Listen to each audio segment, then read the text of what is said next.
آپ دیکھیں صف بن رہی ہے، امام مصلی پر ہے، مؤذن اقامت کہتا ہے، لوگ صفوں میں چوک در چوک آ رہے ہیں۔ یہ کرسی والے چاچا اپنی ایک اینٹ کی دکان لیے الگ بیٹھے ہیں، ان کو پتہ ہی نہیں صف بندی کیا ہوتی ہے، ان کو پتہ ہی نہیں صف پر کرنے کا ثواب کیا ہوتا ہے، ان کو پتہ ہی نہیں دوڑ کر نماز پڑھنے اور صف کی تکمیل کرنے پر اللہ کے یہاں کیا ملتا ہے۔ ان کو تو ایک اینٹ کی اپنی الگ مکان، اپنی الگ دکان، الگ عمارت بنانی تھی، اور یہ صف میں ایک کے بعد کئی بار تو ایسے سیاہ منظر نامے دیکھنے کو ملتے ہیں، آپ اندازہ لگائیں کہ صف پہلی مکمل ہو گئی، دوسری مکمل ہو گئی، تیسری مکمل ہو گئی، چوتھی مکمل ہو گئی، اور کئی بار یہ کہ یہ مکمل نہیں ہوئی، پہلی بھی مکمل نہیں، دوسری بھی مکمل نہیں، تیسری بھی مکمل نہیں، بیچ میں لاتے ہوئے یہ ذرا گھبراتے ہیں، اور کنارے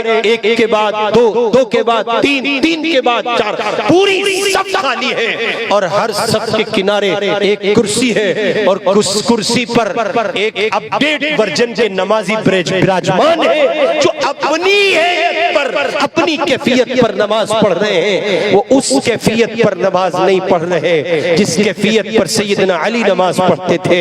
ان سے کسی نے کہا کہ یہ تیر آپ کو لگ گیا ہے، لائیے نکال دیتے ہیں۔ کہ ٹھہرو، اس طرح نکالو گے تو برداشت نہ ہو سکے گا، تحمل نہ کر سکوں گا، میں ذرا اللہ کے حضور آ جاتا ہوں، یہ نماز ہے۔ سیدنا علی نے نیت باندھی اور پھر تیر نکال لیا گیا۔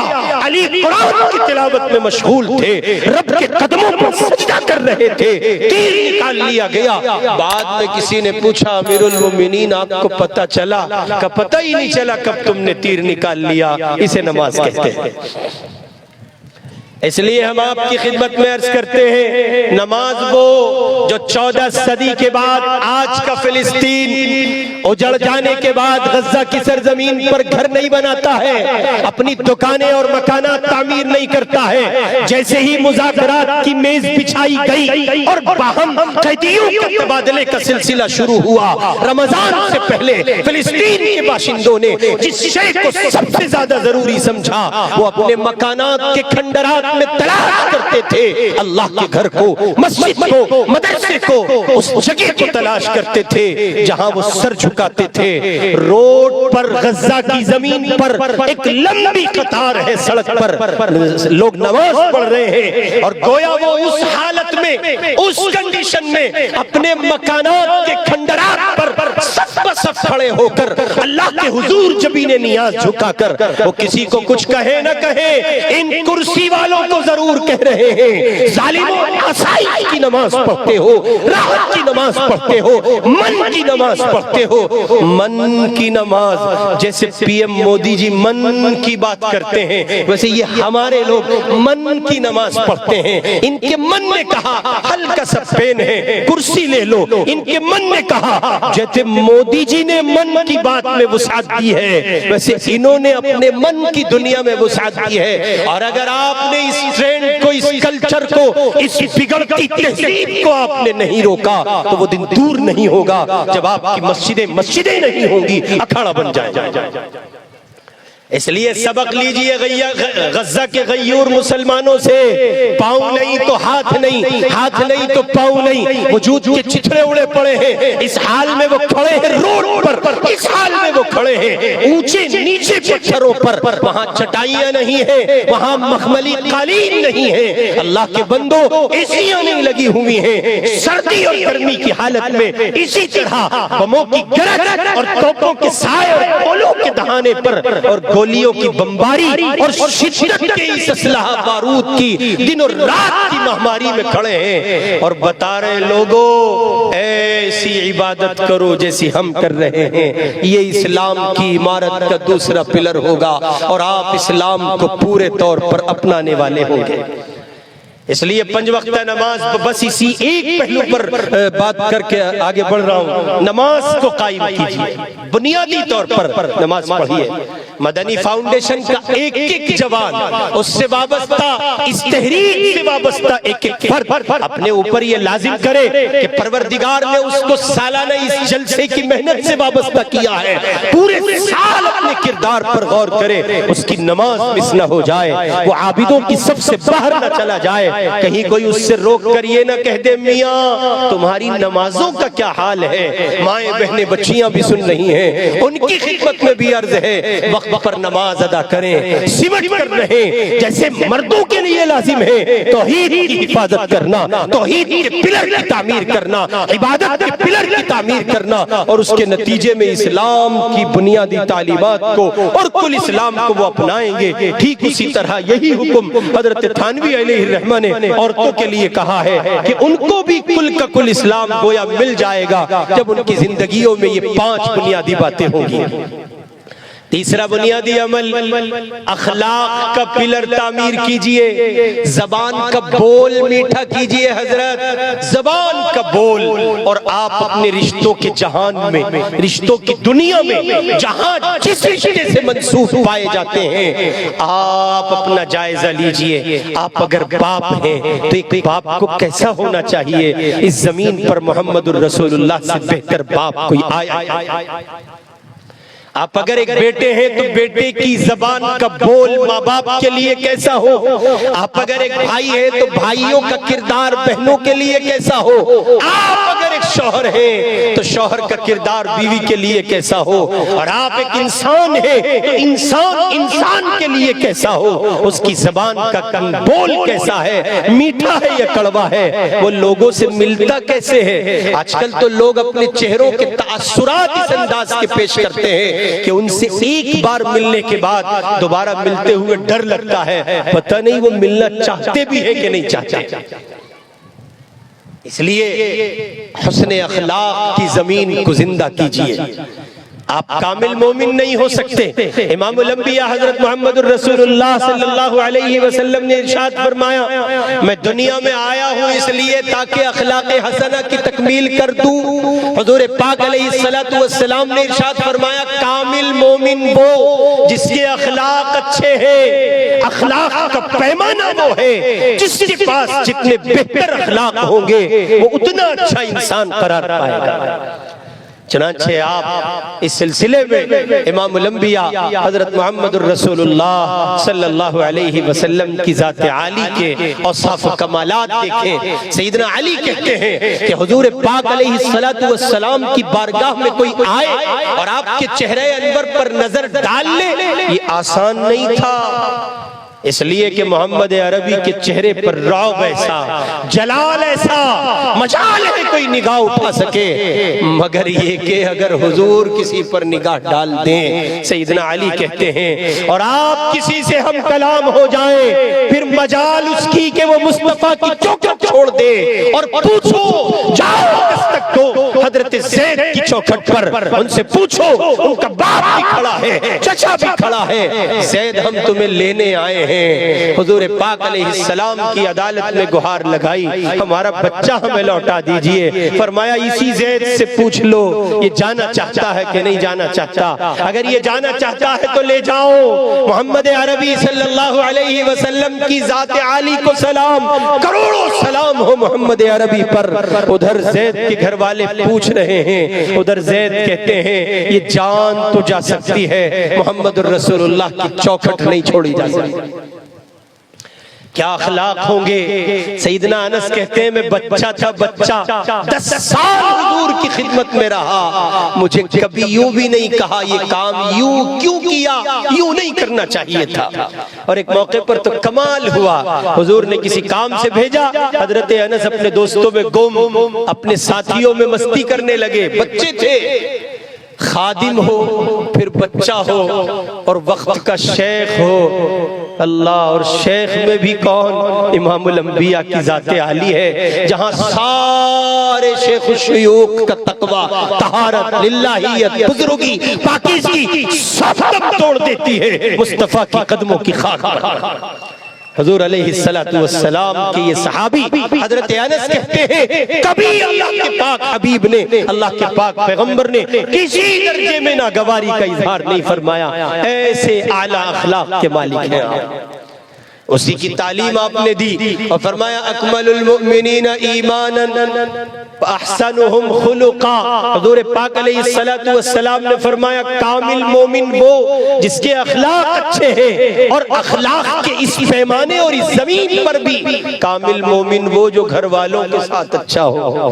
باہر تو ساری دنیا اس لیے کہ چند گھڑیاں رہنا ہے، چند ساعتیں رہنا ہے، سنبھل کر رہ لیں گے. بے تکلف لائف اگر کہیں جینی ہے وہ گھر کی دہلیز ہے، وہاں سے ضمانت ملے گی کہ با اخلاق ہے تو با اخلاق ہے. اور اگر باپ یہ کہتے کہ بیٹے کے پاس اخلاق نہیں ہے تو پھر اخلاق نہیں. اس لیے زبان کا بول میٹھا کیجئے، چہرے کے تاثرات کو مثبت بنائیے. وَلَا تُصَعِّرْ خَدَّكَ لِلنَّاسِ. قرآن پاک کے سبق کو اپنے ذہن کا حصہ رکھیے. ترش روئی کے ساتھ ملاقات نہ کیجئے، خندہ پیشانی سے ملیے، ایسا ملیے جو ایک بار مل لے تو پھر ملنے کے لیے ترستا اور تڑپتا رہے. ملے تھے کسی مرد قلندر سے، ایک بار ملاقات کیا ہوئی، اس دیوانے سے پھر ملنا چاہتے ہیں، اس لیے کہ اس کے اخلاق، اس کا کردار ہے اتنا معیاری کہ اس کی ملاقات سے دل نہیں بھرتا. اور چوتھے نمبر پر بنیادی طور پر حسن معاشرت اختیار کیجئے. معاشرے میں جس زمین پر آپ رہ رہے ہیں اس زمین کے افراد آپ کے لیے گواہی دیں یہ انسان اچھا ہے، یہ بندہ اچھا ہے، یہ آدمی اچھا ہے، کمال کا آدمی ہے، اس نے ہمیں کبھی کوئی تکلیف نہیں دی. سیدہ عائشہ سے پوچھا گیا اماں آپ یہ بتائیں کہ ہم باہر حضور پاک کو دیکھتے ہیں، آپ کی زندگی ہماری نگاہوں کے سامنے ہے، لیکن آپ جب گھر میں ہوتے ہیں تو یہ پس پردہ ایک منظر ہے، ہمیں نہیں معلوم آپ گھر میں کیسے رہتے ہیں. کروڑوں سلام اماں عائشہ پر. وہ کہتی ہیں بس اتنا سمجھ لو شارٹ میں، اللہ کے پاک پیغمبر جب گھر میں ہوتے ہیں تو گھر والوں پر بوجھ نہیں ہوتے.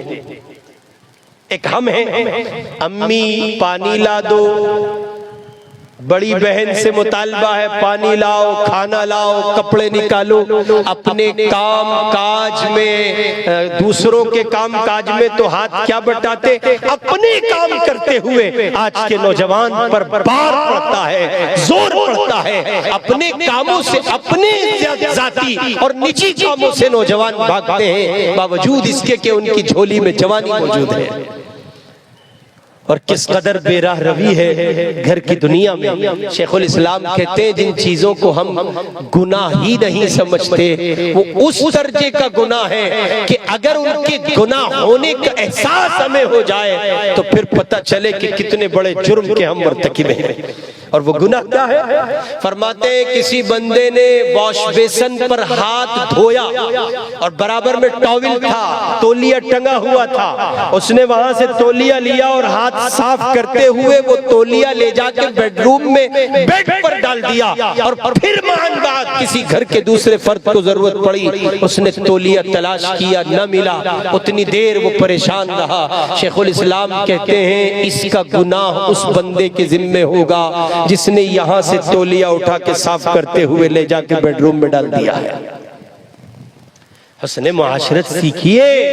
اور پھر میں اور آپ تو اس زمین پر رہ رہے ہیں جہاں مختلف المذاہب اور مختلف المسالک لوگ پائے جاتے ہیں. ان کے مذہب جدا، ان کی تہذیب جدا، ان کا سماج جدا، ان کا کلچر، ان کی ثقافت جدا. وہ ہم سے میچ نہیں کھاتے مذہب کے لحاظ سے. کتنا سنبھل کر رہنے کی ضرورت ہے. اسی کو کہا تھا 1980 میں حضرت مولانا علی میاں صاحب رحمۃ اللہ علیہ نے کہ اس زمین پر مسلمان کا سب سے بڑا قصور یہ ہے کہ وہ اسلام کی صحیح تصویر پیش کرنے سے قاصر رہا ہے. احوال بہت ہیں اور مسائل بہت ہیں، لیکن یہ ایک بنیادی مسئلہ ہے ہندوستان کی زمین پر کہ یہاں مسلمان اسلام کی صحیح تصویر پیش کرنے سے قاصر رہا ہے. میرے بھائی آج کے ہندوستان میں سب سے زیادہ ضرورت ہے، اور اڑیسہ کی سرزمین پر بالخصوص آپ موجودہ حالات میں 2024 کے الیکشن کے بعد جب ہم نے دیکھا کہ رخ پلٹ چکا ہے اور گزشتہ جو حکومت تھی اس حکومت کے بعد موجودہ افراد آ کر کے بیٹھے ہیں 2.5% مسلمان یا 3% مسلمان اڑیسہ کی سرزمین پر جو پایا جاتا ہے، اب اس کی ذمہ داری دوہری ہے کہ وہ اپنی زندگی میں حسن معاشرت کو دخل دے اور برابر میں پائے جانے والے اس پڑوسی سے جس کا مذہب اسلام نہیں ہے، جو ہندو ہے، سکھ ہے، عیسائی ہے، بدھسٹ ہے، جین ہے، دلت ہے، پارسی ہے، آدیواسی ہے، مراٹھی ہے، نہیں معلوم کس سماج کا ہے، کس مذہب کا ہے، اڑیسہ کے 2.5-3% مسلمانوں کے ذمہ لازم ہے کہ وہ حسن معاشرت کی ایسی نادر مثالیں پیش کریں کہ دوسرا آدمی ان سے قریب تر ہو، اور اس کو اپنے لیے لازم سمجھ لیں کہ آپ جتنا حسن معاشرت کو زندہ کریں گے اتنا عملی تصویر اسلام کی گویا اس معاشرے میں آپ پیش کریں گے۔ میرے آپ کے بزرگوں نے، میرے آپ کے مشائخ نے، ہمارے آپ کے بڑوں نے اس سلسلے میں بڑے کمال کے نقوش چھوڑے ہیں۔ ایک دو مثالیں دے کر بات کو ختم کرتا ہوں۔ ہمارے دارالعلوم دیوبند میں، دیوبند شہر میں ایک نام ہے، ایک بزرگ شخصیت پائی جاتی ہیں، حضرت مولانا اصغر حسین صاحب دیوبندی رحمت اللہ علیہ۔ مفتی اعظم ہندوستان و پاکستان حضرت مفتی شفیع صاحب عثمانی رحمت اللہ علیہ اکثر ان کے ہمراہی ہوتے ہیں، ہم نشین ہوتے ہیں۔ وہ لکھتے ہیں کہ میں کبھی کبھی حضرت مولانا اصغر حسین صاحب دیوبندی رحمت اللہ علیہ کی خدمت میں جاتا ہوں، فرماتے ہیں وہاں جو چیزیں دیکھنے کو ملی ہیں حسن معاشرت کا ایسا نادر نمونہ ہے کہ اگر لوگ اتنا گہرا دیکھنے لگیں تو نتائج وہ مرتب ہوں گے جو ان کی فکر، ان کے ذہن کا حصہ نہیں ہوئے۔ مفتی شفیع صاحب فرماتے ہیں کہ ایک موقع پر میں مولانا اصغر صاحب رحمت اللہ علیہ کے پاس ان کے ساتھ جا رہا تھا، ان کے گھر ان کے ساتھ جا رہا تھا۔ جاتے جاتے جب مکان قریب تر رہ گیا تو ایک جگہ مولانا اصغر صاحب رحمت اللہ علیہ نے اپنے پاؤں کی چپل اتارے، جوتیاں اتاری اور ان کو ایسے ہاتھ میں لے لیا اور دونوں تلووں کو ملا کر ایسے ہاتھ میں پکڑ کے دبے پاؤں چلنے لگے۔ مفتی شفیع صاحب رحمت اللہ علیہ کہتے ہیں میں نے حضرت سے کہا اس مرحلے کے گزر جانے کے بعد یہ کیا تھا، یہ کیا تھا، یہ نہیں سمجھا میں۔ تو حضرت نے فرمایا مفتی جی یہ برابر میں ایک خاتون ہے جس کا کردار مشکوک رہا ہے، اس کی جوانی اور اس کی زندگی کا بڑا حصہ ایک مشکوک کردار کے ساتھ گزر گیا۔ کسی زمانے میں اس کے چاہنے والے اس کے یہاں اس کا رقص دیکھنے، اس کا ڈانس، اس کا ناچ گانا دیکھنے آتے تھے۔ اب کوئی گراہک نہیں آتا، وہ بوڑھی ہو گئی۔ میں جب اس کے مکان کے پاس سے گزرتا ہوں پاؤں سے چپل نکال کے ہاتھ میں لے کے دبے پاؤں گزرتا ہوں۔ شیخ مفتی شفیع صاحب رحمت اللہ علیہ نے کہا حضرت کیوں؟ فرمایا مجھے یہ ڈر رہتا ہے کہیں میرے چپلوں کی آواز سے، میری جوتے اور میرے قدموں کی آہٹ سے اس اللہ کی بندی کی کوئی امید نہ لگ جائے کہ لگتا ہے آج پھر کوئی چاہنے والا آ گیا، اور جب میں گزر جاؤں گا اور وہ کسی کو اپنے پاس نہیں پائے گی تو اس کا دل دکھے گا، دل ٹوٹے گا۔ میں اصغر حسین یہ چاہتا ہوں کہ کسی اللہ کی ایسی بندی کا دل بھی میرے عمل سے نہ دکھے جس کا کردار مشکوک ہو، اس لیے کہ دل کا ٹوٹنا قیامت ہوتا ہے۔ یہ آپ کے میرے اکابر ہیں، یہی حضرت مولانا اصغر صاحب رحمت اللہ علیہ۔ مفتی شفیع صاحب ان کی خدمت میں ایک موقع پر گئے، کھانا کھایا، کھانا کھانے کے بعد عامتاً دسترخوان اٹھتا ہی ہے تو مفتی شفیع صاحب نے کہا حضرت میں اٹھا دوں؟ فرمایا مفتی جی دسترخوان اٹھانا آتا ہے، یہ حسن معاشرت کے پہلو سکھا رہا ہوں جو اکابر نے لکھے ہیں۔ مفتی جی دسترخوان اٹھانا آتا ہے؟ کہا حضرت یہ بھی کوئی فن ہے؟ فرمایا ہاں یہ بھی فن ہے، سیکھنے سے آتا ہے۔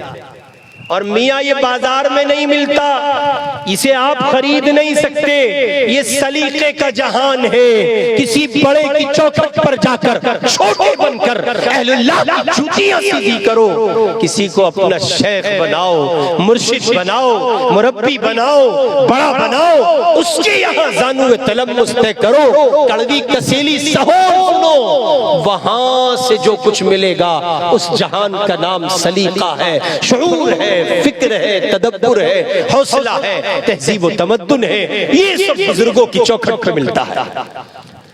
مفتی شفیع صاحب رحمۃ اللہ علیہ نے کہا کہ حضرت دسترخوان اٹھانا بھی فن ہے، فرمایا ہاں آئیے سکھاتا ہوں۔ پھر حضرت مولانا اصغر صاحب رحمۃ اللہ علیہ نے کہا مفتی جی دیکھو یہ روٹی ہم نے ابھی کھائی ہے اور روٹی پر یہ چھانس لگا ہے، آٹا لگا رہتا ہے برادہ، ہمارے یہاں اس کو چھانس کہتے ہیں، آپ کے یہاں نہیں معلوم کیا کہتے ہوں گے۔ کہا مفتی جی یہ میں سارا کا سارا روٹیوں کو جھاڑ کر سمیٹ لیتا ہوں اور یہاں برابر میں میرے مکان کے چیونٹیوں کا بل ہے، لے جا کے وہاں ڈال دیتا ہوں، اللہ کی اس مخلوق کی غذا کا سامان ہو جاتا ہے۔ پھر فرمایا یہ ہڈیاں ہیں، جو گوشت کھایا ہے یہ ہڈیاں ہیں، یہاں محلے میں پیچھے کی جانب کتوں کی بڑی تعداد ہے، لے جا کے وہاں ڈال دیتا ہوں، خدا کی اس مخلوق کی غذا کا سامان ہو جاتا ہے۔ پھر فرمایا مفتی جی آم کھائے گئے ہیں، یہ آم ابھی کھائے گئے ہیں، تو یہ جو گٹھلیاں ہیں نا یہ عیدگاہ میں بچے کھیلتے ہیں، لے جا کے وہاں ڈال دیتا ہوں، بچوں کے کھیلنے اور ان کی تفریح کا سامان ہوتا ہے۔ اب سے 20-30 سال پہلے آپ جائیں تو یہی سب چیزیں آپ کو بچوں کے کھیلنے کا جہان ملتا ہے۔ اس زمانے میں موبائل نہیں تھا کہ بچے موبائل سے کھیلتے تھے، اس زمانے میں یہی سب کھلونے تھے، بچے دن اور رات، دن کا بڑا حصہ یوں ہی کھیت کھلیانوں میں گزارتے تھے۔